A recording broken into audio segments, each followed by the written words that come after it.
Bienvenidos a un video más de este canal. Este es un video extra, por decirlo así, pero es urgente que llegue el mensaje a quienes tienen que llegar. Antes que nada, quiero aclarar una cosa, voy a decir y voy a defender una postura sumamente impopular. Entonces quiero que quede claro que parte no es exactamente mi opinión, me estoy remitiendo a los hechos, ¿ok? Y a los estudios científicos. ¿Por qué? Y esto es una invitación abierta a todos los profesionistas de mi generación, ¿sí? Los que ahorita tienen entre 20, 30, 40 años, involúcrense y los invito activamente en lo que es la difusión de la información de sus respectivos campos de trabajo. Y dos, los invito a que se involucren políticamente, que se vuelvan personas políticamente activas. ¿Por qué? Hay propuestas que no son de mala fe. Yo no dudo que haya propuestas que llegan al Senado o a las cámaras pues con una mala intención. Yo quiero darles el beneficio de la duda y quiero pensar que todos quienes trabajan para legislar nuestras leyes pues actúan de buena fe, ¿no? Pero muchas veces no saben y desconocen de los temas. Entonces creo que es donde nos toca entrarle al quite, como decimos, e informar a la gente, e informar e incluso ofrecer, que aprovecho aquí, ofrezco mis servicios. Yo ya le hice llegar una carta al senador, se la mandé por correo electrónico, al senador Noé, perdón, senador Noé de Chiapas. Ya le hice llegar mi contrapropuesta. Bueno, no es una contrapropuesta, son argumentos en contra de su propuesta, pero pues dando motivos justificados, fundamentados en el hecho científico. Y creo que si queremos progresar como país, tenemos que dejar quizás de lado propuestas que van a ser populacheras, por decirlo de alguna manera, porque si tú le dices a una persona te doy dinero gratis, te va a decir voto por ti, y comenzar a ver de verdad qué es lo que se necesita hacer para volvernos una sociedad más civilizada y que vaya avanzando en la dirección correcta. Entonces, hoy les voy a hablar sobre el tema de la cacería. Antes de avanzar en esto, les voy a dar un dato interesante. En los países de primer mundo, que creo que es en donde nos tendremos que fijar para avanzar, como modelos a seguir, y dejar de lado este orgullo de decir, no, pues los mexicanos hacemos las cosas a la mexicana. Hay que fijarnos lo que se está haciendo en el primer mundo para inspirarnos. En algún momento México fue primer mundo, cuando se promulgó la Constitución de 1857, fue modelo a seguir para otras constituciones, por si no lo sabían. Hoy tenemos que fijarnos en lo que hace primer mundo, porque tenemos regulaciones absurdas con más de 60 años, 50, 60 años, que ya no aplican en el México actual. Eso es una cosa. Otra, países como Alemania, en el kindergarten, que significa jardín de niños literal, les enseñan sobre conservación, la importancia de la cacería en la conservación, les enseñan a manejar cuchillos y herramientas de trabajo desde niños, desde el kinder. ¿Para qué? Para que estén en contacto con la naturaleza y para que aprendan a hacer cosas, para fomentar la fraternidad y toda la cultura que conlleva esta práctica tan antigua como el hombre mismo. Fíjense, y le pueden preguntar a cualquiera, pero eso no me corresponde hacerlo a mí, simplemente se los menciono de paso. Pero hay grandes beneficios biológicos para la conservación y para la subsistencia de las especies, sobre todo las especies endémicas en México, mediante lo que es la cacería legal, ¿sí? El aprovechamiento cinegético legal. Hay beneficios innumerables, no me voy a poner a explicarles en términos económicos ni términos de beneficios de la biodiversidad y de la sustentabilidad ecológica.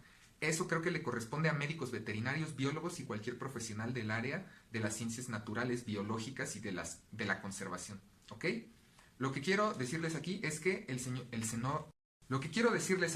señor senador Noé Castañón llevó una propuesta de ley que lo que busca es prohibir totalmente la caza deportiva, la actividad cinegética y el aprovechamiento como tal, con la fundamentación de un estudio de la Universidad de Massachusetts, si no me equivoco, estudio que ya tiene más de 30 años, en donde hacen una correlación entre lo que es el cazador y la posibilidad de desencadenar en conductas violentas, ¿sí? Fíjense, primer punto que quiero aclarar, metodológicamente esto es incorrecto. ¿Por qué? En primera es un estudio viejo, segundo lugar, es un estudio, recuerden que en términos de investigación tienes que tomar estudios de máximo 10 años de antigüedad, ¿sí? Más de 10 años técnicamente ya no servirían para justificar algo de este tipo. ¿Por qué? El mundo cambia, simplemente por eso. Les voy a dar un ejemplo rapidísimo. Nosotros, los que ya crecimos de este lado del milenio, no tenemos el paradigma con los videojuegos que tuvieron las primeras personas con los Nintendos, ¿sí? Si recuerdan, todavía, pues la gran mayoría de nosotros que le estamos pegando al tercer piso, nuestros papás y nuestros abuelos decían, el Nintendo los videojuegos te vuelven violento. Ajá, los videojuegos te vuelven violento. Y por mucho tiempo se tuvo esta correlación ilusoria, que es una distorsión cognitiva. Ajá, es un error, es una falacia. ¿Por qué? Porque una correlación no es necesariamente una relación de causalidad. Y para eso vamos al pizarrón rápidamente. Tengo que bajar al límite de lo ridículo este tipo de correlaciones ilusorias para que sean más claras. En la Ciudad de México, en las principales vías que tiene de salida hacia pues, todas las ciudades de la zona conurbada o todas las zonas conurbadas, pues hay tramos de carretera, hay vías rápidas, ¿no? Mucha gente se accidenta en las mañanas, ¿ok? Mucha gente sufre accidentes en la carretera en las mañanas. Si nosotros hiciéramos un estudio rebuscado, como en esas épocas hacían los estudios de correlación de videojuegos con violencia, seguramente lo encontramos, porque vamos a caer en lo que se conoce como sesgo de confirmación. Encuentro lo que yo ya estaba buscando. Entonces, fíjense, aquí yo les tengo un ejemplo. Si yo me pusiera quisquilloso y le quisiera buscar los 3 pies al gato, yo diría que quizás lo que tiene correlación con los accidentes automovilísticos es que la gente desayune licuado de plátano. ¿Por qué? Aquí me puedo justificar de la manera que sea. Que el plátano tiene potasio, entonces el potasio quizás afecta a los neurotransmisores y eso hace que pises el freno o que aceleres más. Y el huevo, pues a lo mejor el colesterol hace que tu corazón lata más lento, entonces pierdes reflejos. Puedo justificarlo con causas mágicas que a mí se me ocurren ahorita. Esto se me ocurrió a mí. Entonces van a ver que existe una correlación. Sí existe una correlación. ¿Por qué? Porque pues entre la gente más, si yo busco cuántas personas desayunan licuado y huevo, voy a encontrar que pues es la misma gente que choca. Pero ¿esto qué quiere decir? Que la gente que choca porque maneja después de desayunar. No es una relación de causalidad. No le puedo echar la culpa al licuado, no le puedo echar la culpa al huevo. Y discúlpenme que lo hagan, sobre todo para el senador si es que llega a ver este video, pero una correlación, y lo expresé en mi carta que le envié, una correlación no es una relación de causalidad. No podemos atribuir que el hecho en sí de desayunar licuado es lo que provoca el choque. Pueden ser muchos factores. Incluso puede ser el hecho de que a primeras horas de la mañana, lo cual sí está demostrado, cuando hay cambio de horario, del horario de invierno al horario de verano, se producen choques por este desfasamiento y la gente va adormilada, ¿no? Pero si yo le quisiera buscar, encontraría, ¿no? Entonces, eso es todos estos estudios se comenzaron cuando se le querían buscar, pues, se quería buscar el granito negro del arroz, ¿no? Se quería justificar por qué los tiroteos en Massachusetts y en esas ciudades de los Estados Unidos. Y se correlacionaba, ¿por qué? Porque en Estados Unidos y específicamente en el estado de Massachusetts y muchos de los estados, a excepción de California, por ejemplo, porque ahí son muy restrictivos, pero en gran parte de Estados Unidos la gente es cazadora, tienen una población tan grande que es como aquí decir la gente que desayuna licuado de plátano, es como decir casi todos. Entonces, lógicamente que si busco correlación entre los que han estado en tiroteos, vamos a encontrar que alguien de su familia practicaba cacería, si no es que ellos en algún momento también habían practicado cacería. Ahora, el estudio no menciona, bueno, sí menciona, pero después se hizo una revisión donde no mencionan la cacería. Hay una revisión, me parece que es del año 2010-2012, se los dejaré aquí abajo, en donde correlaciona el maltrato animal, lo cual es una variable totalmente distinta. ¿Por qué? Porque en la cacería ética, y pueden ver en las fuentes de las instituciones que promueven la cacería ética, lo que se busca es que el animal no sufra mediante el uso de un calibre adecuado para su caza. Incluso por eso está prohibido el tema de cazar con resorteras, cazar con arcos de baja potencia, cazar con ese tipo de cosas, porque provocan agonía innecesaria en el animal. Ajá. Lo que se busca es una muerte rápida, el sacrificio y el aprovechamiento de su carne, de su piel, de lo que sea, que puedes estar de acuerdo o no, pero quienes cazan éticamente dentro del marco de la ley no lo hacen para provocar sufrimiento. Eso es y ahorita vamos a ver cuál es mi sustento aparte de todo esto, ¿no? Entonces dice, este estudio y todos los estudios, y lo cual estoy muy de acuerdo que la gente que maltrata animales, o sea, estamos hablando de chicos que de repente le amarran bolsas de arena a los gatos, que de repente queman al perro, torturan a los peces, hacen este tipo de cosas, sí pueden desarrollar conductas psicopáticas y antisociales. Ese es un rasgo psicopático, de hecho, ¿sí? Y que pueden volverte proclive a la violencia, cosa que no pasa en la cacería ética. Son cosas totalmente distintas. Es como decir, los rastros es un tema horrible. Si alguien ha ido a un rastro, dará fe de que es lo más horrible que puede existir en la vida. Ahí para que vean de verdad si hay sufrimiento. Lo mismo la gente que deja a sus perros en las azoteas, o que los amarra, o que los saca a pasear en su coche arrastrando al perro, o que abandona a sus animales. Eso es maltrato animal, son cosas totalmente distintas. Pero bueno, al final de cuentas quiero dejar claro algo. Yo no practico la cacería, y yo por muchos años estuve en desacuerdo con la cacería. ¿Por qué? Porque no me gusta, ¿no? Pero hay algo que quiero dejar bien en claro. Yo como psicólogo tengo familia, tengo personas cercanas, tengo conocidos, amigos, colegas que practican la cacería y el tiro deportivo.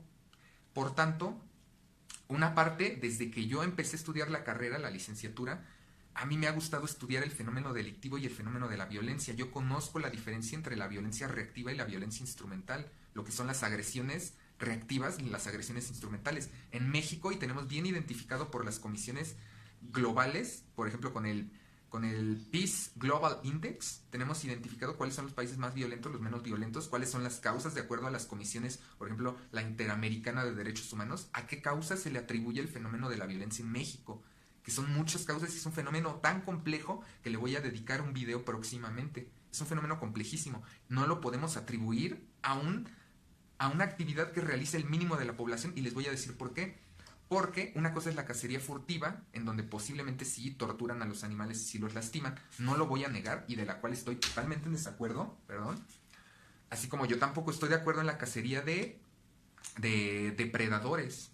Hay especies que estoy de acuerdo en su aprovechamiento cinegético, como los venados que se descontrolarían, o los jabalís o puercos alzados en el norte del país. Yo no estoy a favor, por ejemplo, de la cacería de lo que son los pumas, por ejemplo, o los jaguares, mucho menos. Ni aunque fuera sustentable, no estaría de acuerdo porque es sustentable entre comillas, porque desequilibran toda la cadena alimenticia, ¿sí? Y todo el desequilibrio ecológico. Pero hay especies que son criadas específicamente para eso, con fines pues de que detonan el potencial económico de la zona. No me voy a meter en eso, me voy a meter a las evaluaciones que tiene que presentar un cazador responsable o un tirador. Son prácticamente casi los mismos requisitos para poder ejercer ese deporte, que puedes estar o no de acuerdo, pero porque es casi imposible de que haya alguien que vaya a cometer un acto violento.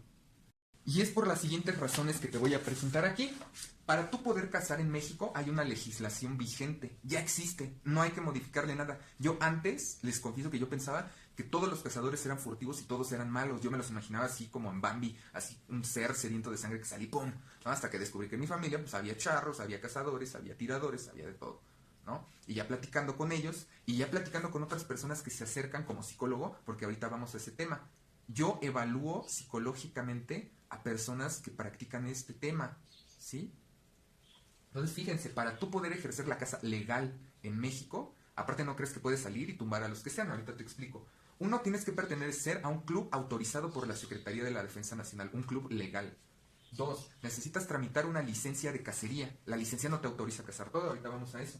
Para que te den la licencia tú tienes que pasar por un curso de caza responsable que imparten los mismos médicos veterinarios o tecnistas que están relacionados con estos organismos reguladores. No te lo da cualquiera y tiene que ser un curso certificado para que puedas aspirar a tu licencia de caza. Ya que te dan la licencia de caza y quieres ejercer la caza, necesitas cintillos de aprovechamiento. Vamos a decir un ejemplo.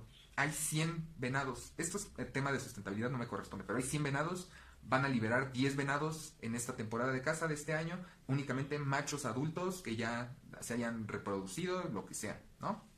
Ok, no es a todos. Tienes que pagar por el cintillo y el cintillo lo que hace es que puedes tener a la presa y además ese dinero se utiliza para la cría, el mantenimiento, que la gente cuide a los venados que ya existen, que los cuiden de cazadores furtivos, los cuales no pagan, los cuales le tiran a pequeños ciervos, le tiran a recién nacidos, le tiran a la mamá embarazada, le tiran a lo que sea, a preñada, perdón.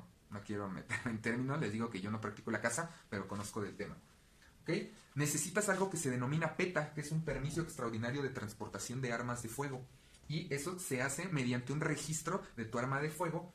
Tienes que tener primero tu registro de tu arma de fuego en lo que es el Registro Federal de Armas de Fuego y Explosivos de la Secretaría de la Defensa Nacional. Una vez que tienes tu arma registrada y si la vas a comprar con ellos, te registran tu huella digital, registran tu pupila, registran tu rostro, saben en dónde vives, les entregas todos tus documentos de toda tu vida, ellos lo tienen. Es muy poco probable que alguien de verdad, te voy a decir un ejemplo, ¿en qué asaltan? ¿Asaltan en motos sin placas o asaltan en la moto o el vehículo que la gente utiliza todos los días?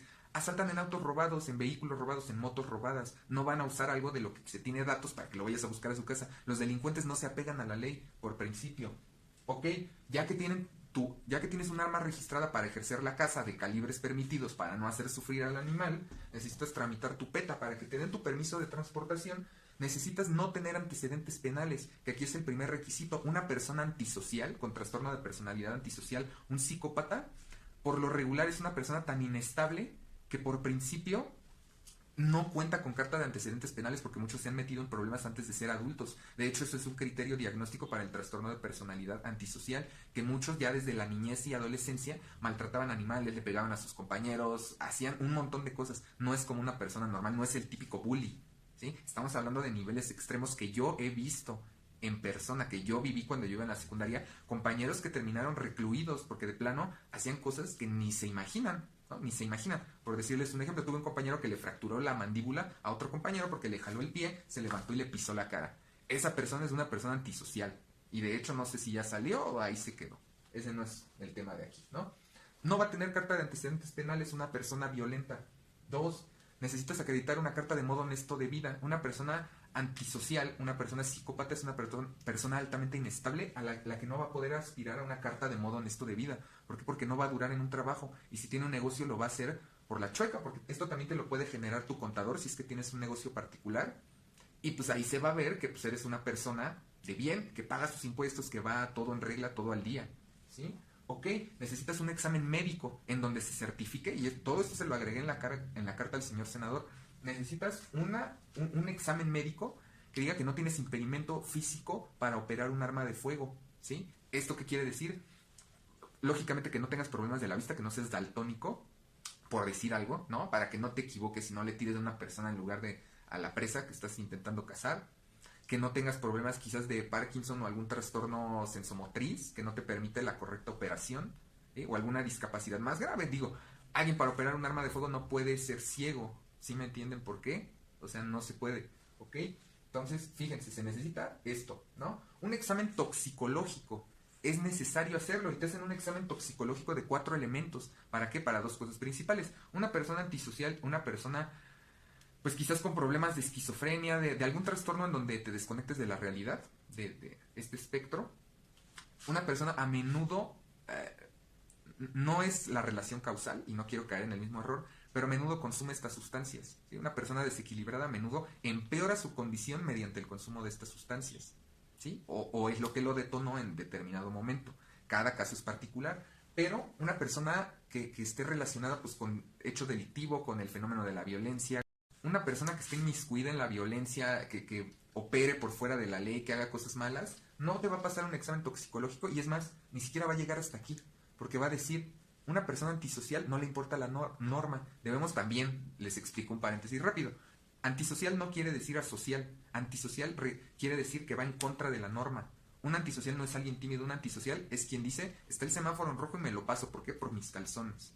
Eso es algo totalmente distinto. Un antisocial es aquel que sabe que no le puede pegar o que no puede empujar a un viejito, pero aún así va por la calle y ve a un viejito y lo empujo. ¿Por qué? Por el puro placer y sadismo. ¿Ok? Entonces no es lo mismo. Quien es antisocial o un psicópata ni siquiera se va a tomar la molestia de hacer esto. Hasta aquí, hasta el toxicológico, no se va a molestar en hacerlo. No lo va a hacer, simplemente va a ir de noche y va a cazar algo ilegal.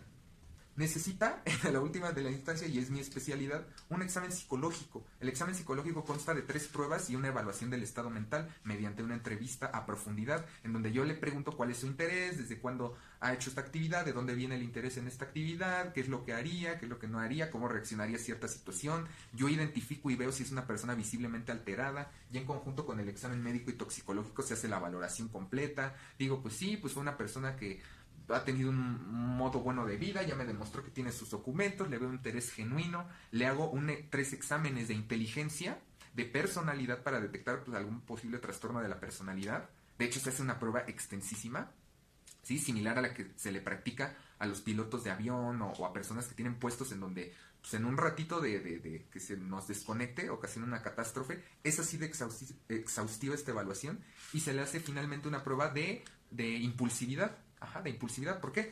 Porque los psicópatas y las personalidades antisociales o alguna persona que esté con algún trastorno psiquiátrico de desconexión con la realidad, como puede ser la esquizofrenia, les falla un detalle que se llama inhibición. ¿Esto qué quiere decir? Que si tú te le acercas y lo empujas, no va a ser el procesamiento de información que hace una persona normal que dice, ok, me empujó, ¿qué le pasa?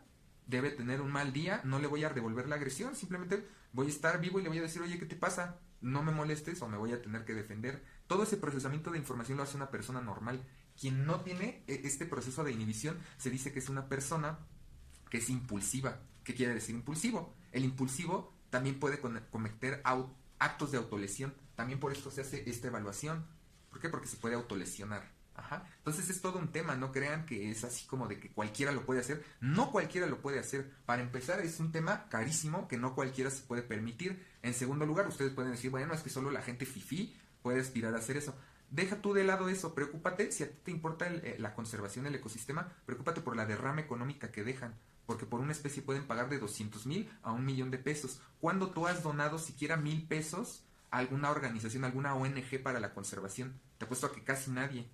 Ajá. Entonces, es una parte hipócrita en la que no me quiero meter en lo psicológico, porque aparte, ya cuando pasas todo esto para que te dejen ejercer este derecho, que es un derecho constitucional, cada quien sus gustos, es su derecho, ¿sí? No me puedo meter en su vida, pero si ya pasó todo esto, a mí me da, yo le puedo expedir su certificado de que no tiene impedimento psicológico para ejercer la casa. ¿Por qué? Porque sé que se va a limitar a eso, lo va a hacer bien, no va a maltratar a un animal, mucho menos a un ser humano. ¿Ok? Y aún así, eso, por si fuera poco, esto se renueva cada año. Cada año se tiene que hacer todo esto. Menos la licencia. La licencia eso sí te la dan como por 2 años, pero todo este demás trámite que les expliqué, los exámenes, toxicológico, médico, psicológico, el PETA, todo esto es año con año. ¿Para qué? Para monitorear que la persona siga pues, en relativo estado de bienestar. ¿Por qué? Porque a lo mejor el año pasado perdió un ojo. ¿Por qué? Porque a lo mejor el año pasado lo corrieron de su trabajo y ahorita está en un estado de crisis emocional y no puede ejercer esto porque le va a hacer más mal que bien. Son muchos factores. ¿Y qué es lo que pasa? Que al final, para terminar tu trámite, también tienes que poner tu CURP, comprobante de domicilio, cartilla militar, que dicho sea de paso, casi ninguna persona antisocial tramita su cartilla militar porque no le interesa cumplir con las normas. Entonces, es todo un detalle en el que yo podría pasarme horas explicándoles el origen, que son muchos, los orígenes del fenómeno de la violencia, la conducta delictiva, sobre todo aquí en el Estado de México, donde vivo, que es altísima. Les puedo hablar de mucho de esto. Pero honestamente, no sé hasta qué punto vale la pena, porque a final de cuentas sabemos que, y lo digo tristemente y espero equivocarme, espero que la boca se me haga chicharrón, pero en ocasiones siento que es una simulación democrática. Siento que a veces, o incluso no, digo, yo creo que la mayoría de la población que no conoce esto está en contra de la cacería, y que en el momento en el que él diga, hoy presenté una propuesta en contra de la cacería, todos digan, felicidades, te lo aplaudo. A pesar de que vaya a ocasionar una desgracia económica que no brinde ningún beneficio ni en el fenómeno de la violencia ni en el fenómeno de la caza furtiva, porque el furtivo, ya te expliqué, le vale gorro. Si al furtivo le dices son 10 años de cárcel, le vale gorro, lo va a hacer de todos modos. Es como el criminal sabe que va a la cárcel de por vida, el criminal sabe que lo que está haciendo está mal, pero es una persona antisocial a la que no le importan las reglas. ¿Ok? Entonces, va a seguir existiendo todo este problema y lo único que va a dañar es la economía, la conservación, que yo particularmente es lo que más me molesta, porque yo amo el medio ambiente, amo los paisajes. Quienes me conocen en la vida real saben que amo ir al campo, salir de la ciudad, sacar fotografías. Yo nunca realizo conductas que puedan dañar el medio ambiente, como yo siempre me informo de todo, ni siquiera uso la misma ropa cuando paso por un riachuelo a otro porque hay riesgo de contaminación, mucho menos actitudes como lo que pasó hace como un mes que soltaron alevines con el objetivo de repoblar un cuerpo de agua con alevines de una especie invasora, que fue una tontería. No sé por qué no los asesoran, y de nuevo los invito a que, si ustedes saben, se acerquen a los políticos, que no creo que lo hagan de mala fe. Una parte de mí quiere pensar que lo hacen de buena fe, una parte de mí sabe que también lo hacen pues, para generar propuestas y generar votos, pero una parte también yo sé que hay que entrarle al quite. Tenemos que explicarles, acercarnos y explicarles, darles razones, explicarles por qué una correlación no es una relación causa-efecto, explicar qué es el fenómeno de la violencia y de dónde viene, explicar todo lo que tiene que pasar un cazador legal para ejercer su derecho a la caza. Bueno, yo quedo a toda la disposición del mundo para lo que sea, para explicar lo que sea. Cuídense mucho, que estén